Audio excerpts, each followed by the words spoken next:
right. A lot of gardeners have a fridge full of tomatoes right now. They just grow faster than you can eat them. That they do. Cooking instructor Gail Chernitz has an idea about how to use them so they don't go to waste. Gail, so glad to have you back. Thank you so much, Alex. This looks delicious. It really does.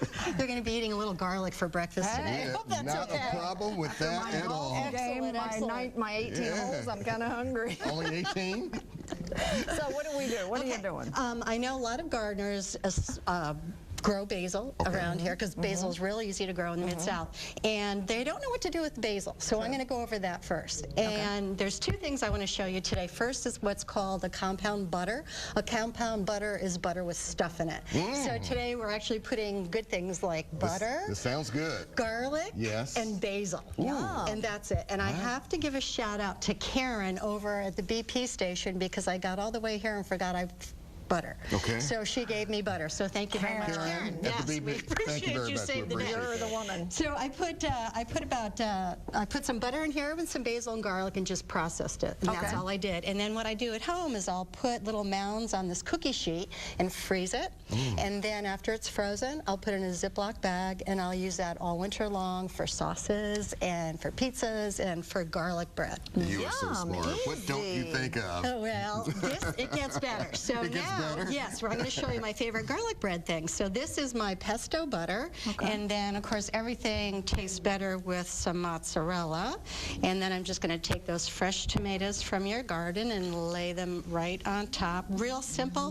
This is a recipe people love, and for those families that have small children, sometimes the children don't like the tomatoes, you can leave it off, and it's still just as good. And then, of course, some salt, because tomatoes need a little bit of salt. Is that just regular salt there? Or?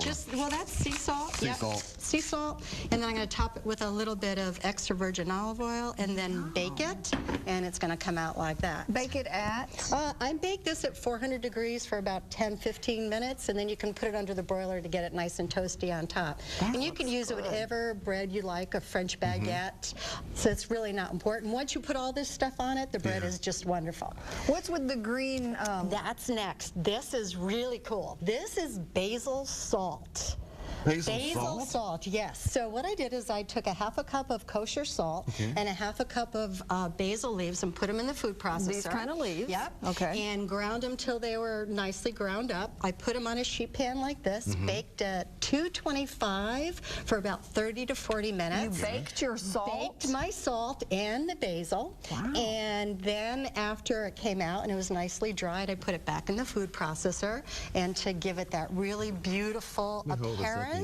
And it'll stay like that. Look at the beautiful green. Gorgeous. Yeah. Does it taste like basil mixed with salt? Yes, it does. The other day I made some yellow squash and just added extra virgin olive oil and this basil salt, and it was delicious. That's good. So you would use it on your pasta dishes? You Whatever. could just on a tomato, for those that like to just eat tomatoes. You've got your tomato basil shaker? That yeah, really you put it in a shaker. You can give it as a gift for people. Can I sell it? Sell it?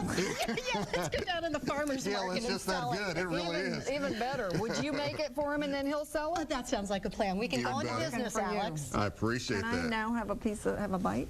I'm hungry. I was outside exercising. Yeah, you were. Tomatoes, real quick. Let's get to tomatoes. Please do. Now, this is a very cool gadget. I like to can tomatoes to make my own sauces all year long.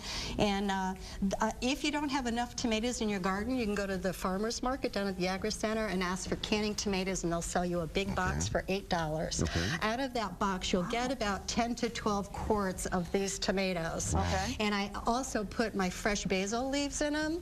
And this machine is so cool. You just take your tomato, cut it in half, put it in here. The juice of the tomato flows out here, and the seeds and the skin come out here. So what part do you keep? Just that. The juice. The juice. Oh, you have the juice. You make your own tomato juice. But it's actually, this is what you make a tomato sauce with. Really? You don't have have seeds really? in it? It has no seeds. Well, seeds make sauces bitter. Do they? Oh, yeah. Well, that explains a lot. There you go. Maybe now you know what's wrong with your spaghetti sauce. Now we know. Take out those All these years. Yeah. Thought I was doing well. You try. That's why all these cooking chefs are here, to help you get better. That's it. Can I have your cell phone number? There you see right there. You can email Gail whatever you want to. She'll answer your questions. She loves to hear from you. Now can I eat? Yeah. Please dig in, Mary Beth. Dig in. I know you've been playing a lot of golf this morning. Yeah. Gail, always glad to have you back. Thank you very I'm going much. to dig in as well. Thank you. All right, let you know how Coming up, the cutest video you have ever seen all week long. We guarantee it.